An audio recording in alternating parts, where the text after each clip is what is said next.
So, let's turn this off. We'll edit this part out. Okay. Hi, everyone.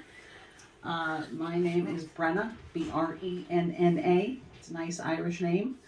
I'm a nice Jewish girl, so I'm just waiting for people to leave. You never know in Northeast Pennsylvania how that'll go over. We're going to overpower them. That's absolutely right. I am originally from Long Island. I moved here about a little over a year ago, and I am officially a resident. I have my Pennsylvania plate. I had my New York plates, and everyone said, oh, you're going to get, Pennsylvania plates. You're going to get Pennsylvania plates. It's plate here. I learned plate. I went to PennDOT, got my plate, and when I first got here, I didn't know you guys don't do the front plate. I just thought every parking lot looked like a dirty car dealership. I was like, what's going on? Oh, okay. So now I have my license. I'm official. Actually, 1 week ago today, I was on Long Island in Atlantic Beach. We have someone here from Atlantic Beach, of all places. I was at my niece's bat mitzvah. And I can tell you about that. I got a lot of material from that. I went to the actual service, which is the big part, and she did an amazing job. I am so proud. She did much more than I did many years ago. She read pages and pages of Hebrew out of the Torah. I had a few lines back in the day. And at the end of the service, they do something that they didn't do when I was a kid. The kid stands in front and they throw candy at them. It's like a new thing. They throw candy, and I thought, this feels very Stephen King Carrie. Like, now you're a woman, let's pelt her with tampons. It was candy. And I thought that was cute. And then after, we used to go right to the party. Now there's a few hours in between. It's like a wedding. So I went back to the hotel. You got to change outfits. I had this beautiful, beaded dress, sequins.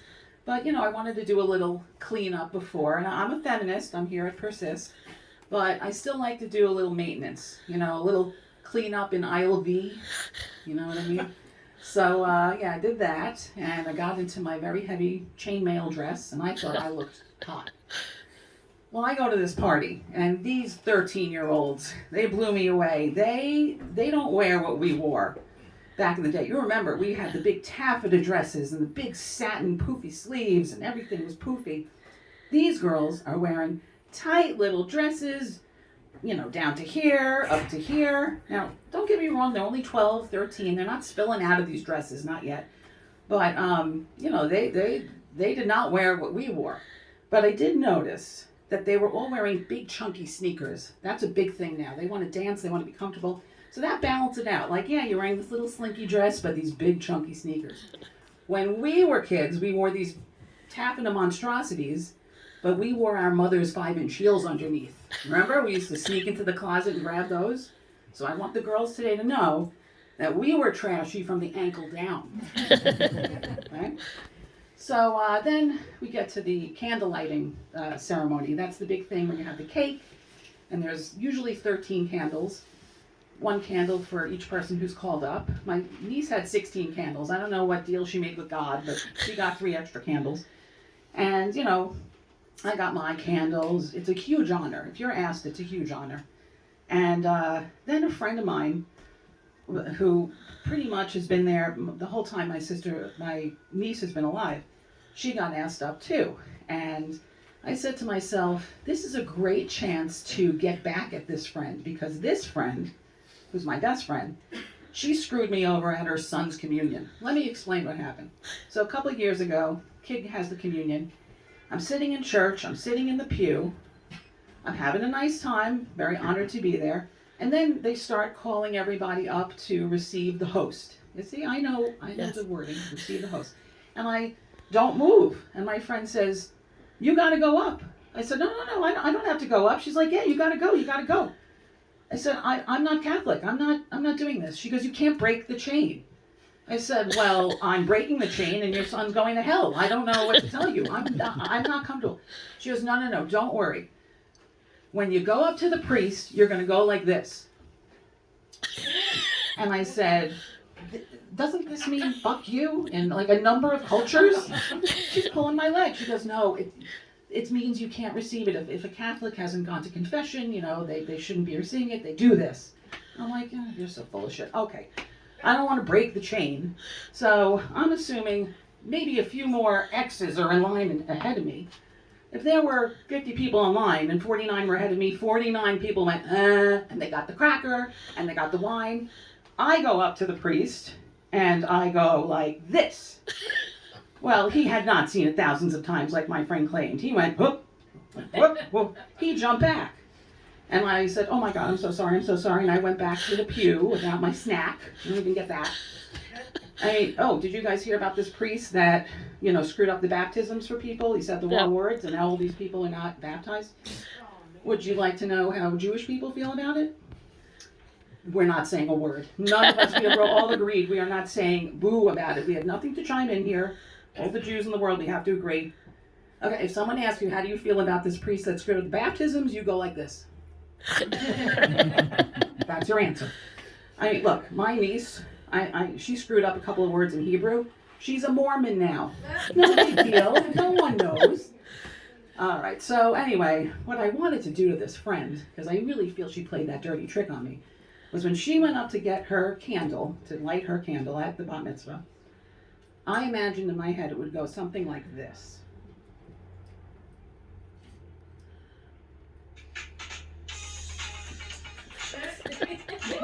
All right, now, coming up to light her candle.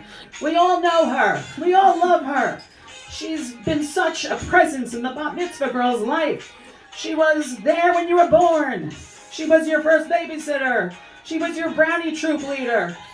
Everybody give a warm welcome to Diane.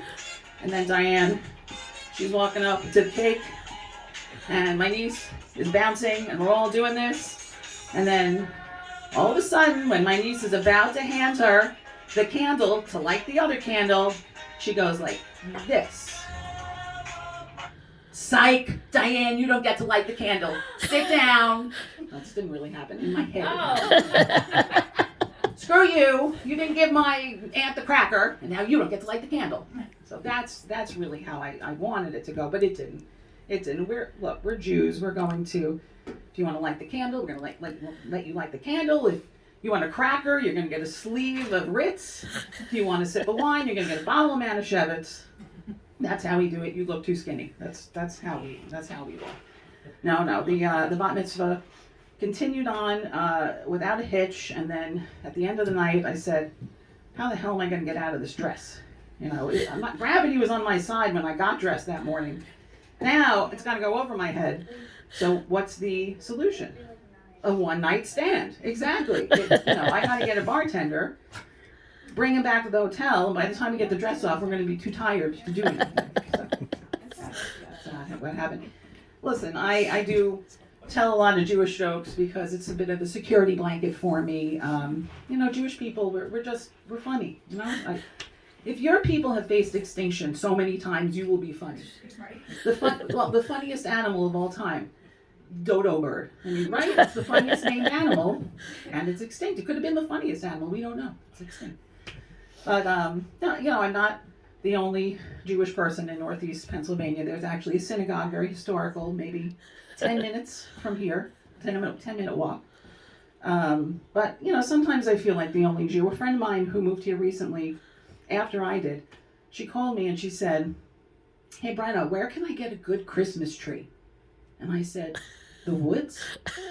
I don't know. Take an axe. And she's like, "Oh right, you're Jewish." I'm like, "Yeah, I really don't know." She found one. Don't worry.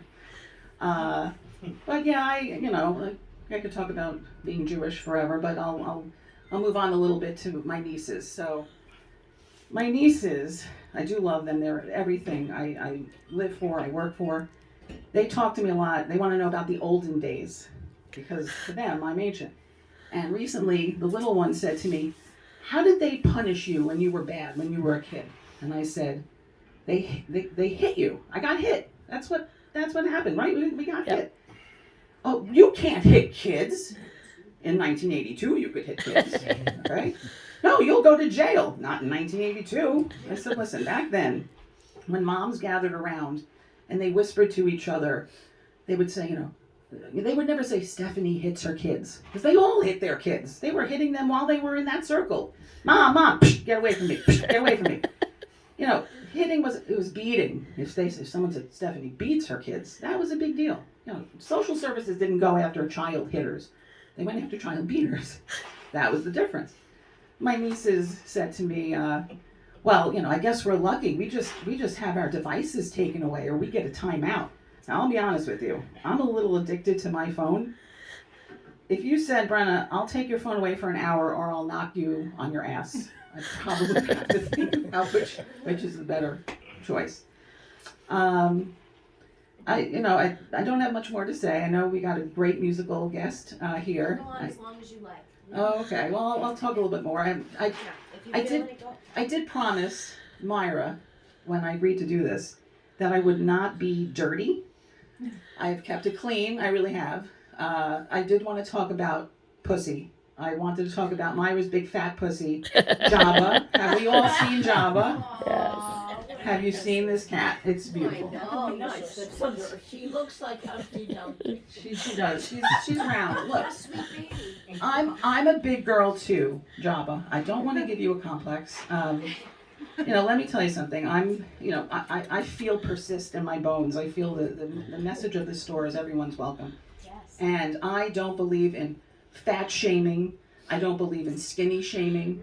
But if you're right down the middle, fuck you. Honestly, if you're like the person that gets on the scale at the doctor's office and everyone just claps, I don't want to hear it.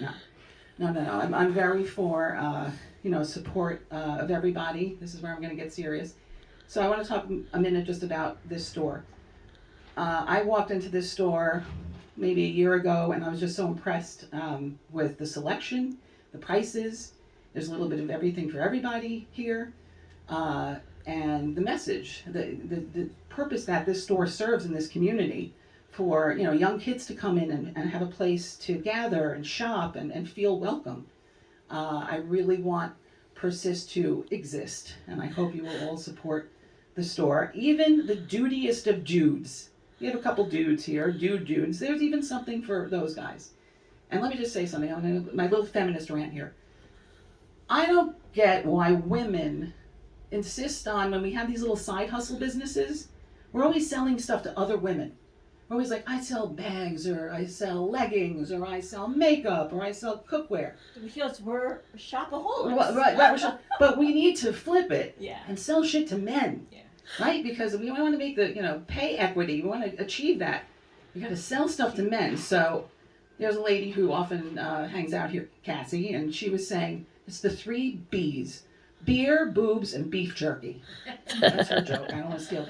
And I said, yes, we should sell those things. Beer, boobs, and beef jerky. Doesn't mean sell our bodies, unless you want to, but even just beef jerky. No, the boobs, there's nothing there. We can just make boobs out of beef jerky. Then we'll buy it, right? Men will buy this stuff. But we don't. We just sell shit to each other, and we, spend the less money that we make with each other, so we don't get anywhere. So just planting that seed to all my gal pals out there. That's it. That's all I got, folks. Okay, I have to admit, I don't know why, but the whole Myra's busy. But yeah, we were making a live video last week, right? I don't know why these little innuendos come up, but anyway, Cassie, my girlfriend, not girlfriend, but my friend, she was helping me do the live video, and we were showing things around the store, and we get to the clothing, and she's like, okay, so now we have Myra's rack. And we're live, and oh my god, it was so freaking hard. It was so hard. They're like, come on, you're handing me material. Please stop. It's so tempting. But I was good. I didn't say anything. I just hung out with Cassie for extra jokes. She's very funny. She can do the stand-up comedy next time. Yeah. I told her I had ADT as my security. She goes, oh, my security is ADD. Somebody breaks into my house, I don't pay attention to them. I said, damn it, that's so good. All right, folks. Well, thank you for listening to me and my comedy debut. Thank you for laughing and smiling and nodding along. It's an honor. It's a pleasure, and I hope to do this again. Thank you. Yay. Good job.